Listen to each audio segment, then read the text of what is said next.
It's time for us to discuss poetry, and we're going to be looking at communicating emotions, COVID-19 emotions through poetry.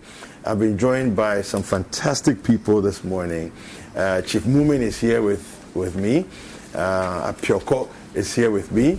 And Nana Asaase is also here with me. Now, if you remember, we had a rally round the flag event on the 1st of May, and it was a fantastic time, and they delivered some pretty impressive poetic pieces. And so we're going to talk to them this morning. Hello, everybody. Hi. Good morning. It's good to see you all. Thank It's you. good to be here. Thank you. Now, I'm trying to figure out who I should start with. This array is complicated. Okay, so let me just start from my right. That's Okay. it. Yes. So, give us a sense of where you go when you have to write a piece like what you did. Okay. Where do you go to pull out those gems? Wow. I want to know. Let me say good morning to all our viewers worldwide. And good morning to all the city team. Good morning to all our frontliners, midliners, backliners who go the front. Yes, I'm going to go into that one too. Where do I go when I need to pull a piece like this? Yeah. Okay. So I call something the late night conferences. Okay. I'd rather Chief is part of the ring. When you have to create something like this, you technically need to zone everybody out and then decide what is the issue at stake. From which angle do I want to present it? Yeah. I want to present something different than the usual, something which will catch attention and make sure that whoever is receiving the message receives it well. I believe that poetry is a skill of handling language to have a desired effect on your audience. By so doing, you elicit a desired response. So how do I do these things? And so you get down into your experiences you've had, you get down into your understanding of the issues, you get down into your confusions about the issue, and then even your questions about the issue. And then because you have that skill of handling language in that unique way, you bring it on board. Into it. Yes. Now, there's something you said. I'll just ask this one before I get to the others. You said, loving you is an occupational hazard. Yes. Loving, for the frontliners. My mother is a frontline. Loving you is an occupational hazard because I can't come too close to you. For all you know, you've got the virus. You have to. You could share it with me. The flip side now. The patient needs to be attended to by the health professional. Yes. It takes a lot of love, it takes a lot of guts to want to do that kind of close contact around this time. Patients might come in with underlying health conditions. Somebody needs to attend to them. These patients with the underlying health conditions, plus COVID or whatever, could be as good as contagious to whoever is attending to you. But it takes love for humanity for me to want to do that.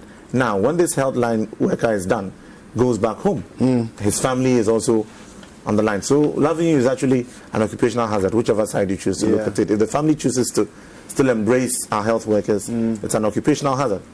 Them embracing their families, them embracing patients, that is what it is. I thought of something else. The fact that when you even choose the occupation itself, loving that occupation, it's also a hazard. Thank you very much. In itself. That's legitimate. All right, so let's take a look at Nana Asaase's performance at Rally Round the Flag, and then we'll come back and continue the conversation.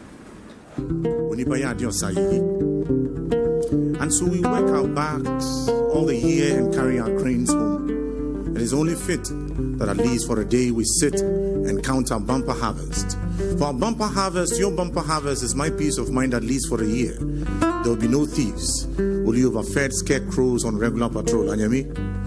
Rub what is enough of the soap at the exit to the public place and let the last man carry our blessings. They are sure to come around somehow. And so I salute all the valiant workers of Ghana. Those who hold the back line so others can be frontliners. Those who stay in the mid to make up the numbers between the back and the front. And so, when you celebrate the front, do not forget the back without which there is no front, the tongue without which there is no song. And as I say, Mama Kwenje say, you see, on easy lies the head that wears the crown. Let me add, on easy lies the behind that sits on the throne. Your nipa beyan waye, your penny beyan waye. Esi adwinjin was me, she adwinjin de unipa trim. What the two sumi so a amemu adwo kakra when ya adwin bi dia fa. Maka enim de aka mfim afi ma membra mejina kono obi na botwe ne freko obi na bekoko edi nkunim no obi abefia beka okunkunim de mu asem.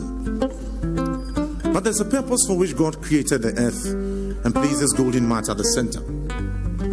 For us to pursue our dreams, our visions, our aspirations, and at this point, to weave us together in one big fabric. And so they say, divided we stand at this time. Well, we are still united in our own little corners. Only we must be attending to different things to ensure that all our front. All right, so as we are enjoying, that dexterity of that. I mean, he's weaving between tree and English with such ease. Now, I'll come back to you on this matter. Okay. It's a very important matter for me. Now, let me come to Apiorkor. Ghana has been violated. Ghana has been defiled. Ghana has been gagged. Ghana has been raped. Ghana has been masked. Looking at the whole poem that you wrote, and I'm noticing what you were doing with this and taking the different challenges and different experiences that we've had as a country. Is this exclusively about COVID-19, or you were weaving other things into the mix? Well, that's a good question. So what I do with my poetry a lot is try to experience what other people are experiencing. So get into people's heads, get into people's lives, their homes, their workplaces, and just try to feel what they're feeling. That means that, like Nana Asaase, we're up a lot, reading, talking to random people, chatting with random people online, just really trying to understand what they're going through. But I believe that COVID-19 as a pandemic, and then other things that we experience as a country. So if you went to other spaces where it would be war or a genocide or some other kind of plague that has befallen the nation, those things just amplify the everyday experiences of people. Okay. So you take COVID-19, for example. Like Nana said earlier, the frontliners are constantly doing a labor of love. And they put their lives at risk many, many, many times. I mean, every time you work with a needle, for example, you're risking contracting something like HIV. Yeah. You walk in there, there's some kind of liquid splash on the floor, you risk slipping and getting a fracture. We see it happen a lot of the time. Now, what COVID-19 has done is that it has made us take a closer look at some of the things that they experience every day. And of course, the nature of the disease in itself makes it all the more dramatic. So no, those are not things in the poem that are limited to COVID-19. They're things that people experience every day. So a frontline worker may not see their family for hours on end. Assuming you're an obstetrician, a gynecologist, you're birthing babies 36 hours, back to back, emergency C-sections. When do you go home? And assuming your parents live out of the city or the urban center where you work, for example, throughout the weekend you're working. So for 5 consecutive weekends, you don't see your parents. But now COVID-19 makes it more dramatic because when you do get the chance to see your parents, even then, you may not want to go because you risk infecting them. So there are those little things that people are experiencing every day, and just the situation that we find ourselves in now has just made it all the more clear. Interesting. There's a line in here that I particularly find interesting, and I want you to comment on that before we see your performance. Because we must defeat the he, she, king, queen that fights and slays us with his hair viral crown. Hello. Kindly explain to us what's going on here. So I hear people saying that the coronavirus is a man. I hear people saying that it's a woman. I've heard funny comments. Some people say, oh, is this tyrannical man who has come and he wants to exert his authority and his masculinity. Others have said the virus behaves like a scorned woman, just clearing everything in her path because her lover has upset her. But we don't know which it is. And then, of course, the coronavirus, the name corona simply means crown, right? So this virus has come with this, very, what should I say, almost arrogant attitude, with impudence. A majestic sort of. And it's just making all of us bow. We've seen big men and women all over the world die from the virus. We're saying that the virus is no respecter of persons, no respecter of social status, no respecter of gender even. And so that's really just what that line does. I want people to remember that, you know, the virus, be it a he or a she or an it, whatever it is, wears this crown. And it's not just because of what it looks like biologically, but it's also because of the way it behaves. Okay, so, Chief. Yes, sir. Now, I have a question for you. But before we come to you, okay, let's take a look at Apiorkor's performance. Yeah. So I was very relaxed. All right, let's take a look at Apiorkor's performance at the Rally Round the Flag concert. Left our frontliners exposed and unflanked. Our Ghana army is no longer a battalion, but a single line of war heroes and heroines who wear goggles, face shields, scrubs, protective suits, and masks of honor. They've been left to heal our sores, ailments, and inflictions. 4 times her womb has tortured with living beauty, and she has pushed forth humanity into this world. She's a nurturer, a caregiver, a lover, and a friend. But she can no longer hold her baby to her breast, nor watch her husband rest peacefully upon her chest. Her entire body has lost its nurturing sustenance and has been transformed into a battlefield itself, a possible threat to the very lives that her womanhood has birthed and the masculine body that completes her.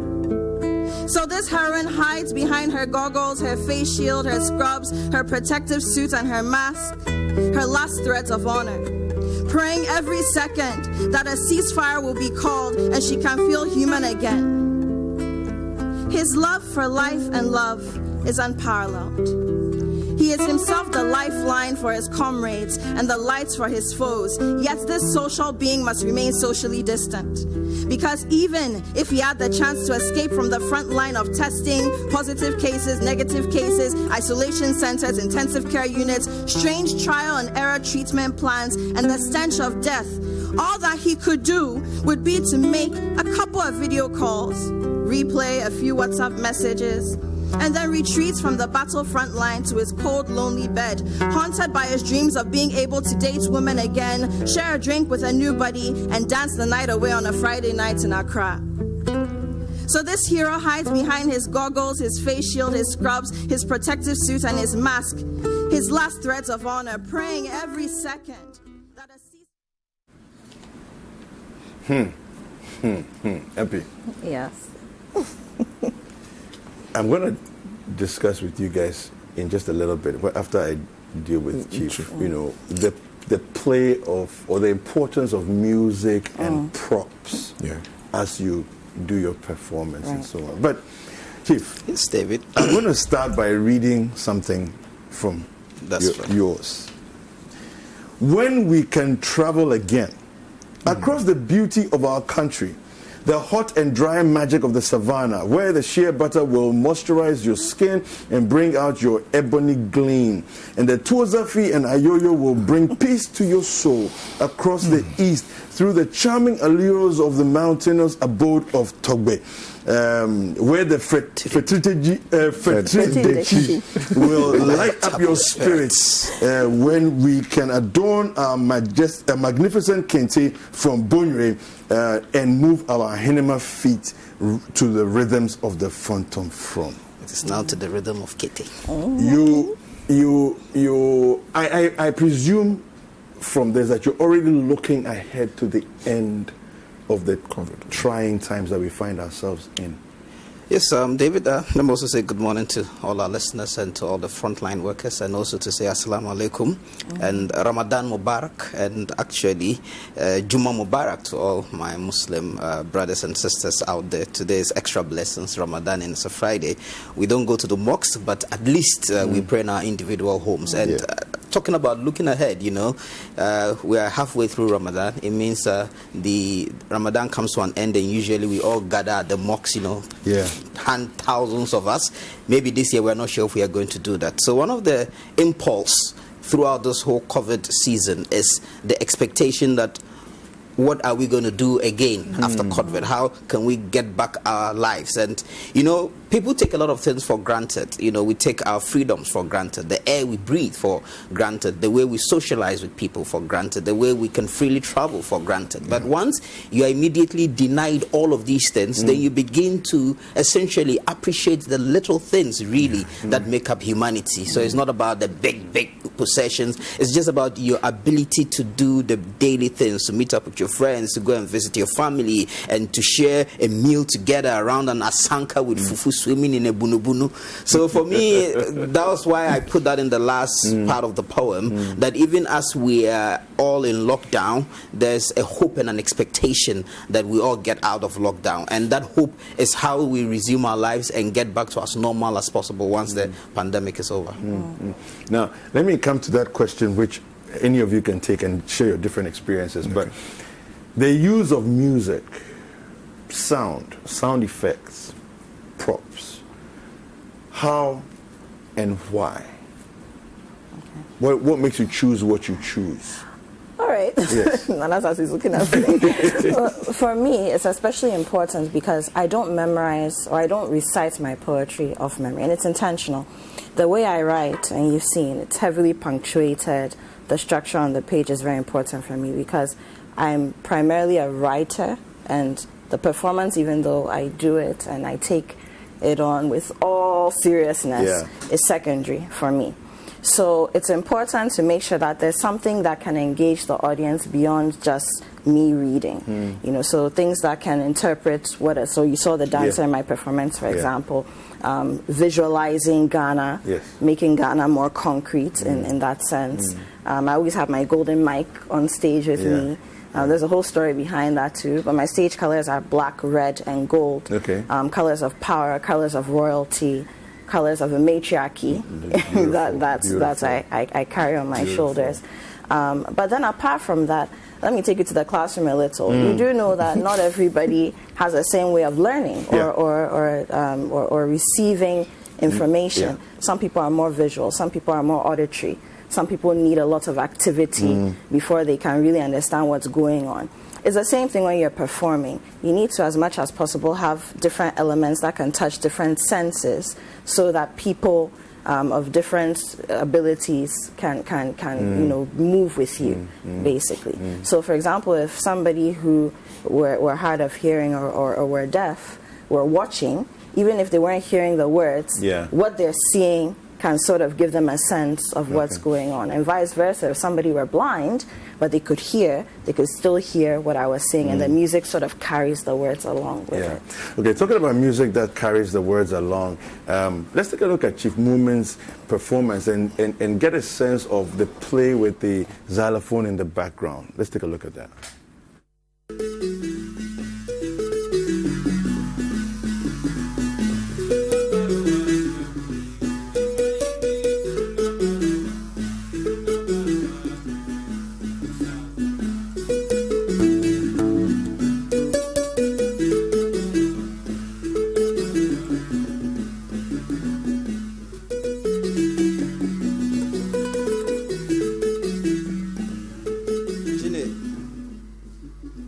To Lanyang Karpu ho baraka to Bamine to Mamine to Yahumine to Biera Mine to Nubaja Antuna Akara Nubanaja Ambiera Anung Balunga Angwayitanga and to so hang mana called Kabu Akubaja in honor of frontline health workers fighting against COVID-19. If you take all the songs ever sung, all the poems ever written, all the stories ever told, if you delve back in time, through time into now, through all the tales woven across times and places, you would discover in no mean measure the deeds and misdeeds of great so-called men and women. Kings with their pompous pride screaming out of the pages of history, leading nations and empires into triumph or doom. Generals with great ambition to vanquish and conquer, to immortalize their names with inks of blood on endless sheets of battlefield. Princes with lavish parties ornamented with exotic flavors. Politicians with their gals courting power with insatiable fervor. Forever imprinted on the tombstones erected in our memories are the names of conquerors, rulers, inventors, prophets, tyrants, philosophers, poets, and many a gentry fellow. We sing their praises and exalt their memory. We erect magnificent monuments in their honor. Right. So I'm sure you're enjoying all of that, and you can always go on to our CityTube page to get the performances. They're all individually there, so you can go there to enjoy them. But Chief, if you didn't do that with a xylophone, what difference would it have made? Well, I mean, usually when I do performances, sometimes there are some performances that I do that I don't want anything in the background, because sometimes the words are so intense and the movement is also intense, so you just want to come and deliver the words and go. Sometimes you want to add a little bit of flavor. So for example, if it is a social event, you know, a bit more relaxed, you know, you want to make it a bit more entertaining because it's a package that you are presenting. Sometimes if I'm doing very high profile corporate events or even political events, sometimes I just do the words just like that because the power is in the message. But if I want to give it a performance feel, then I embellish it. But just let me quickly add, because we also hear people watch us, you know, a lot of young people come up to us, they want to do poetry, and we know that there are a lot of people who write their poems who don't perform, right? There's poetry for the page, there's poetry for the stage. Someone like myself, Nana Asaase, to some extent, Apiorkor, we have made a career out of performance. So there should be some kind of added value to what we present in terms of performing our poems. But it's perfectly all right. There are people who write great poems that they never are going to perform, but that is for us to read. So young people watching us should not feel compelled that to be a poet you have to be able to perform your poetry. There's a flair and probably a skill that may be, you know, a matter of talent, you know, when it comes to performance, because we all have the flair for performance. So usually we're able to, but it's not everyone that has the flair, right? Some people just write, and it's perfectly okay. So that young people seeing us today, if you want to be a poet, it doesn't mean you have to always perform like what Chief Moomen is doing on Nana Asaase or is doing on poetry. Poetry or Apiorkor, you can just write your piece and just have it read. All right. Yes. So let me ask you, because the two of you played around with vernacular languages within your space. What did you say? I am jealous of Nana Asaase because he's extremely more competent in the local dialects than me. I mean, I come from the Upper West region. I speak Wale. Unfortunately, I can't do a full performance as my mother tongue. I'm not as even though I speak it on a daily basis, using language in a formal setting is different than everyday hello, hi. So when I started, it was just an introductory message to say that, oh, this is a poem in honor of our frontline workers, and I was praying in my local dialect that this disease will pass by. But I'm looking forward to the day that I can actually do, you know, a poem. I can sing. Come and see something, that's a song like that. But that's in English. But usually I sing. So how I compensate is that I sing in my local dialect that I can do, and then I add the poetry to it. But I'm extremely jealous of Nana Asaase. He was bred at the palace. Explain to us the way you handle the language is as though you made the language. Okay. Yeah, that's how I feel. When I hear, and I listen, viewers, you've heard him perform both in Tree and in English. I don't know what you think. Hashtag Breakfast Daily. Send us a message. Let us know what you're thinking.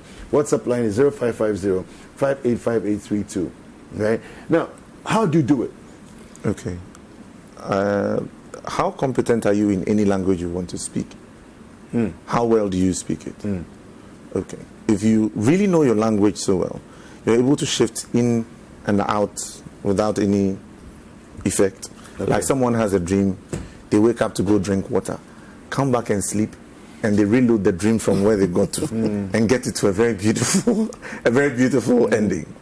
Okay, so I think it comes with consistency and it comes with practice, and we're just different. Okay, we're just very different people, because I've met people who do not speak a word of Chi, a word of Ebe or Ga, yet you put some of these things in language and they come to you and they're like, wow, the energy of the performance did it for me. Each time I've performed in Chi, I've had people who are speakers of the language come to me and I speak Chi, but what were you speaking? But you tell us how you got so competent in the... No, it's a thing of constant practice, and then let me come in with this element again, the element of the divine. Okay. Whatever we do is divine. Let me say this in Chi. Say, Asemia Sumaya, Ankianum Sankia Kom. If what we do were a deity, we would be priests. Okay. And so as a priest, you should be competent in your liturgy. So basically, consistency, practice. Don't take your gift for granted. Don't mess around with it. Develop to the highest Respect the level language. possible. Such that if I need to communicate to someone in English, they realize, look, this person knows what they're talking about. When I need to speak to you in my mother tongue, I know what I'm talking about. If I need to borrow from another language, I make sure I get it right. And so once you are conversant with it, and then once you are shifting in and out, you are doing some emotional play. You are in English and then you shift to Tree. This person wants to follow you there and is wondering when you are coming back. The person who is also listening to it is wondering when you're coming back to them. So you're actually appealing to different people at the same time by speaking a bit of their language. Even if you put a line of French in your poetry, someone who speaks French would feel, wow, this person has connected with me. So it also stems from audience research. You invite me to an event, who and who are going to be there. So they tell me this politician is going to be there. So I know I need to be politically correct. In my poetry, I made a reference to Azugu masks, with all respect, not to downplay any issue. In a case of mortal combat, Sub-Zero, round one fight. Right after that, I came to loving you, and so people can really connect. At that point, I was not speaking English. I was not speaking Chi.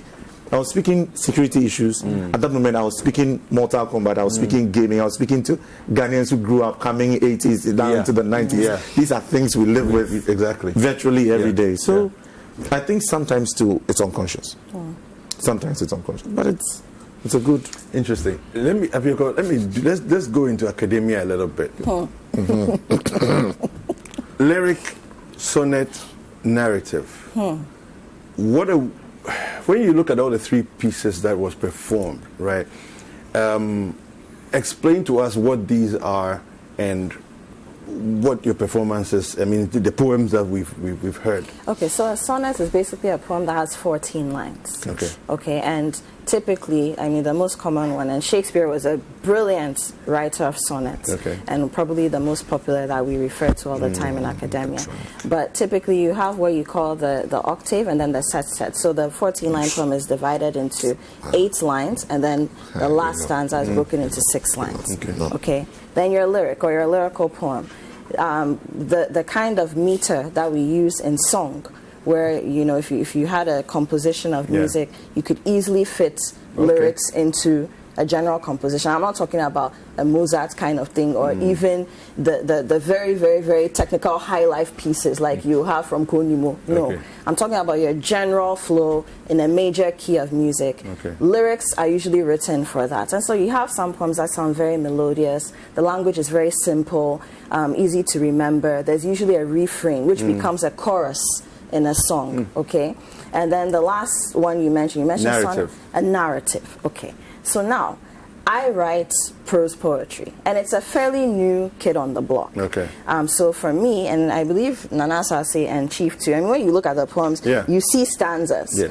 But they are not stanzas in the traditional sense. We write what we call free verse. So with free verse, and I believe that lots of people who grew up in quote-unquote developing or third world countries tend to write in free verse. Why? Free verse is less technically heavy, and so you can express yourself more cleanly, more fluently in free verse without the structure having to think, oh, I'm counting the number of syllables, I'm counting the number of lines. So we write in free verse, and then that also makes for a nice transition into performance poetry as well. And for spoken word artists, I know for me, I don't brand myself as a spoken word artist. We're also poets. That's a conversation for another day, because spoken word poetry comes with its own technicalities and specialties. I just quickly want to wrap up with Chief Moomen. Rhythm versus rhyme. I know that you guys don't do rhyming per se. But some people feel as if you have to rhyme before it becomes... I mean, not at all. And it goes back to what Apiorkor is saying. Even in Shakespeare's time, even though he mastered the sonnet, he still wrote in free verse. In fact, he broke from the convention. So the thing about art is that know the rules, so that when you are breaking them, you break them intelligently. And art has always been a struggle between conforming and evolving. Usually evolving will take your art further. So rhythm at the end of the day is the music in your poetry, is the melody in your poetry. So you may not necessarily have to rhyme where the words at the end, so today is a great day to do this way, blah blah. So that's rhyming. There's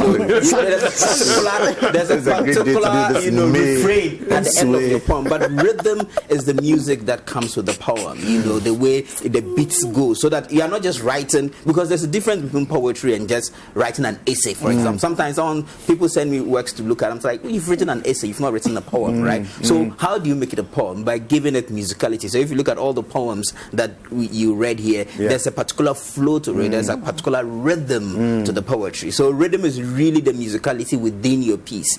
Just to give it a simple explanation. And rhyming is, when the last words in your poem have a particular, sound, if you like. Yeah, I have a few messages here. Let me just read them for you. Nana's flow in the local language is absolutely marvelous. It makes you pay strict attention, and the performance is grand. I agree with Chief with the jealousy part. This is Nifache from Tamale. All right. Arguably, you have the best poetry performance in Ghana with you there. Some. Oh, Some thank you. of us. Thank you. My opinion, please, I'm the host of the show. Allow me to explain my opinion. Thank you very much. Your opinion is like mine. All right. Great guys, and I love what they do. Nana Asaase is simply amazing with both the English and the tree. I miss performing with him and Chief Moomen. I believe they are making great impact on the young ones who are also delving into poetry and lyrical performances. This is Chris from Ho. All right, then MC Sir Joe from Akosombo says, good morning, City TV. Expert poets you have in the studio. I have listened to several pieces from the two gentlemen, and Nana Asaase's sense of typically local music choice is just awesome. All right, so just as a wrap up, Okay. Where do you see? I want to delve a bit more into just your artistic or academic sides. Where do you see us, let's say, post-COVID, as far as the space that you are in is concerned? Writing, poetry, theater. music, theater. Just let me start with you. Yes. You're getting comfortable and presidential. I have a theory that, because we've all been in lockdown, right after the situation eases up, there will be a mad rush in quotes for content, for people to go out there and feel shows and live again and be alive and enjoy their existence, right? So I feel that in terms of creating content, we're in a good position too. I was planning to do a play this year, because I've been on break since 2018, went back to school, trying to reset myself after 3 to 4 years of doing work by JK. I was almost running out crazy, so I had to reset. But I'm not sure if I'll do this year again, but I'm still planning that definitely I'm going to come back into the performance space. Nana Asaase and I, we had discussions about doing a poetry show. In fact, we've been discussing this for a very long time. We always perform together at our mentors programs, Professor Kofi Awono, and hopefully we'll do something else. But I think that there's a great opportunity for us to put on our shows. I personally will come back into the theater space, if not by the end of this year, at least by next year, we are definitely going to. But I think that there will be a lot of appetite for us to do performances. The only issue then is that what is begging the question. Now that companies have been so constrained already, we're on the bottom of the food chain when it comes to sponsorship and all that. And now that, the economic impact. So the question will be whether we'll be able to fund our programs and all of that. But we'll try our best. I also have a theory, though. Okay. I have a theory, and it says that our society is also evolving, and COVID-19 is going to accelerate the evolution. Okay, we are moving into a space where we're going to appreciate arts and non-science, non-engineering fields of study a lot more post-COVID-19. Simple reason. If you look at those who have kept us safe, protected, and all that, look at what we're doing with PPEs. Who are the people who are the stars of the show when it comes to PPEs? The fashion designers and seamstresses, tailors. And meanwhile, in terms of the society, nobody was minding anybody, earlier on. who is keeping us sane at homes? Yeah. Well, yeah. Music, movies, So yeah, art. I think so. I think so very much. Any last words? Any last words? Yeah. So just like I mentioned, last words, just give us in rhyme. We don't have to lift on give us some pennies. Let's. I don't disagree. I tell you, Yeah. if this COVID ray does not drive you crazy, it will have you waxing crazy creative.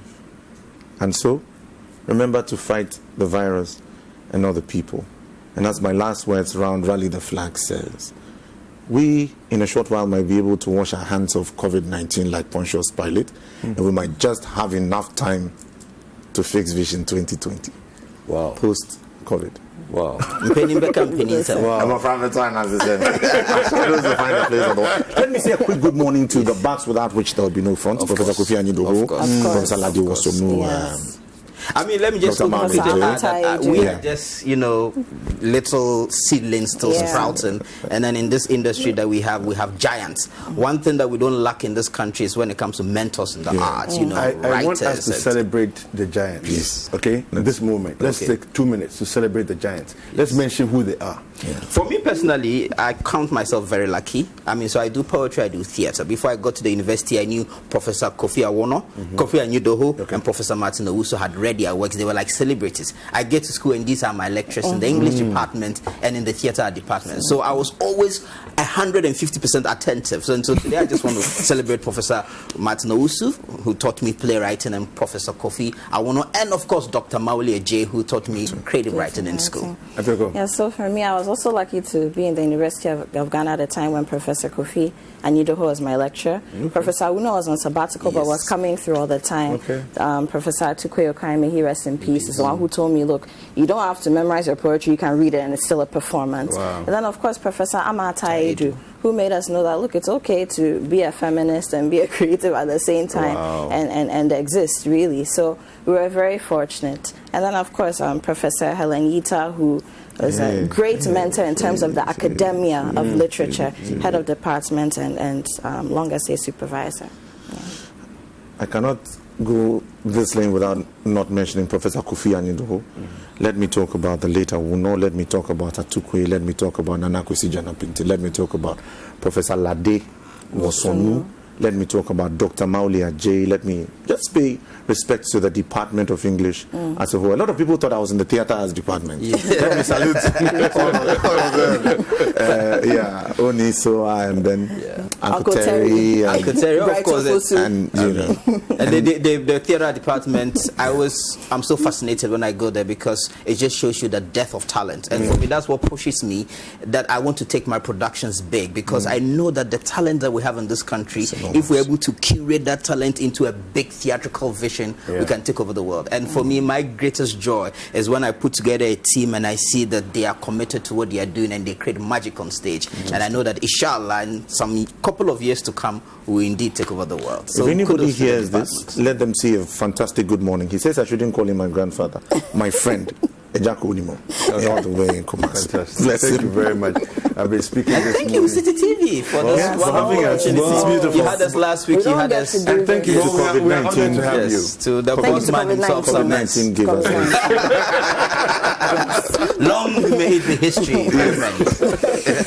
Well, we've been speaking with Nana Asaase, Apiorkor Seiram, Ashong Abe, and Chief Moomen. They've been giving us fantastic experiences with how to communicate emotions, COVID-19 emotions, through poetry. Hi, I hope you enjoyed the show. Do not forget to subscribe, like, comment, and share with your friends.